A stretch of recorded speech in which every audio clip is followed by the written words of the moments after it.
My husband persuaded my daughter to donate her kidney to save his lover. After the surgery, he stayed by his lover's side and neglected my daughter. Upon finding out the truth, he lost his mind and killed his lover. When I rushed to the hospital to see my daughter, she strained a smile and whimpered, "Mom, I saved Aunt Rosette. Does that mean that Dad won't leave us?" Her pupils had become dilated and her arms drooped off the side of the bed. She died with her eyes open. I sat stunned in silence by the bed, feeling as if someone had gouged out my heart. I dug my nails into my palms and felt a spark of anger inside me. My beloved daughter was gone. They had to pay for this. I endured the grief and anger that threatened to overwhelm me, and proceeded to ask the nurse more about my daughter's hospitalization process. To my surprise, I was told that after enduring such a significant operation, my daughter was given nothing but regular takeout food to eat every day. She experienced a case of malnutrition and dehydration over time. Eventually, she caught a fever that caused her condition to deteriorate, and eventually killed her. Leo ignored her the entire time because he was too busy staying with Rosette in her ward. I could not contain my anger anymore at this point, and stormed into the VIP ward on the top floor. When I reached the ward,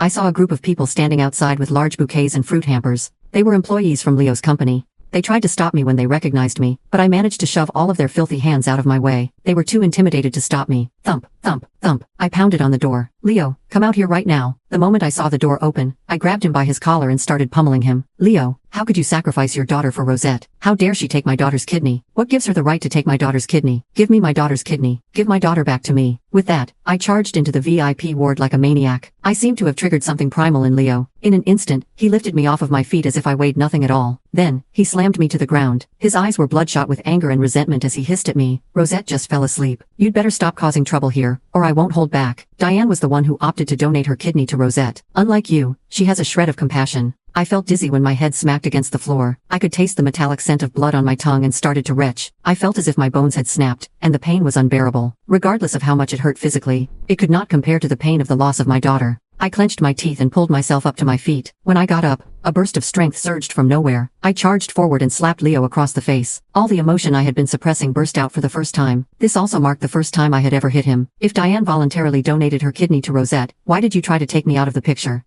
Do you know our daughter has already... Enough. Leo clenched his jaw and suddenly grew menacing. He would not suffer humiliation in front of so many people. Immediately, he shoved me away and did not give me the chance to speak. "Consider the slap a price I have to pay for keeping this a secret from you. I'm warning you now, Clarice Evans, you'd better not cross the line. Also, Rosette is going to get discharged today. I don't want her to have to deal with any more stress than she needs to. Get out of here right now. Rosette this, Rosette that." He only had eyes for Rosette. Even after his daughter died, he still insisted on defending the woman who destroyed our family and got his daughter killed. I refused to drop the matter and vowed to seek justice for my daughter. I desperately lurched forward to scratch his face. Around this point, the door of the ward slowly opened and Rosette stepped out. Her face was pale like a ghost. Leo immediately pulled over from me and rushed over to put his arms around Rosette. It hurt him just to see her in such a state. He claimed that Rosette was his saint, and that he was sick and tired of the drama of the world. According to him, she was the one who brought a glimmer of light into his dull and gray world. He stated that he would not divorce me out of respect for my daughter, but I should not expect any more affection from him either. Rosette was the only one who deserved his love and attention. He mollycoddled Rosette. "Why did you get up? I told you I would take care of everything for you. Are you feeling all right?"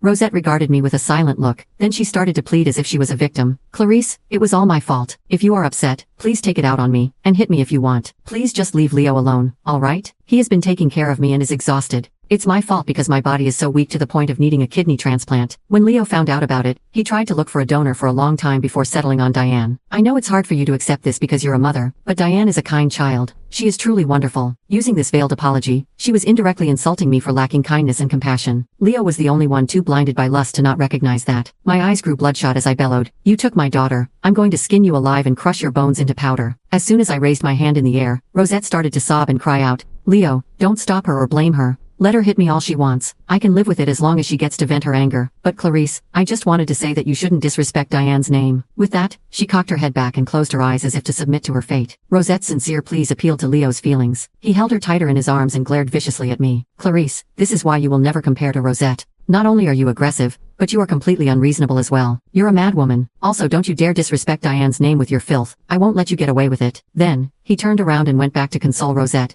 "You're right. You never asked for any of this. It's so unfair that you have a weak body. I promise I will protect you." I scoffed. "I'll show you a madwoman. If you even place a finger on Rosette, I will make you regret it." Smack. Now that my daughter was gone, I had nothing left to lose. I slapped her across the face with every ounce of strength I had. Her cheeks turned red in an instant. I observed the stark disbelief and anger painted on their faces. The sight of it gave me pleasure. Clarice, you're insane. Do you have a death wish? I was about to throw myself at them when I felt someone grabbing me by my arm. Someone cried out, Clarice, you already said your piece and got what you wanted. Please just listen to Leo and leave. They acted as if they were on my side, but I knew that was never the case. Ever since Rosette showed up, they never cared about me. They dedicated all their efforts toward impressing Rosette and Leo so that they could get a raise and promotion. Rosette grinned coyly at me before collapsing into Leo's arms. Leo anxiously carried her in his arms before stepping back into the ward. I could hear his worrisome voice calling her name the entire time. 3 men shoved me into the elevator. They were too strong for me to fight them off. Then, they stood guard at the elevator entrance like giant pillars of statues. I could no longer get into the VIP ward. I thought about my late daughter lying all alone in the morgue. Then, I dragged my body still pulsing with pain, and went to send her off with tears in my eyes. The next morning, I dragged my lethargic body back home with the cremated ashes of my daughter in my hands. I sat on the couch, and waited until the afternoon for Leo to come home. Leo seemed taken aback when he saw me. All I did was forget to tell you about Diane wanting to donate her kidney to Rosette. Did you have to let yourself go and sink into such a pathetic state? I was disheveled and all the spark had left my eyes, appearing more like the dead than the living. Leo was disgruntled. He kicked off his shoes and went to the kitchen to pour himself a glass of water. The kettle was empty. This set him off again. Look at you. You've just been lazing around all day at home and haven't been doing anything. I can't even get a sip of water to drink around here. This is why I don't like to come home. Then, he turned to the refrigerator to get cold water instead. Ever since Rosette showed up, he often spent the night out. Rosette was often what sparked our arguments. She was also the reason Leo first brought up divorce. Upset, I agreed in the heat of the moment. Now that my daughter was gone, I no longer had any reason to stay with him. With that, I showed him the divorce agreement I had prepared ahead of time. Leo, let's get divorced. There is no need to put ourselves through this for Diane's sake. Leo took a large gulp of ice water as if to quell the burning anger in his chest. Then, he began his long-winded rant. Are you still upset about me donating Diane's kidney to Rosette? Can't you just give it a rest and stop holding it against Rosette who is still recovering? I provide you a roof over your head. Isn't that good enough? Do you think you could live a better life without me? Do you think I would stick it out and stay with you if it wasn't for Rosette?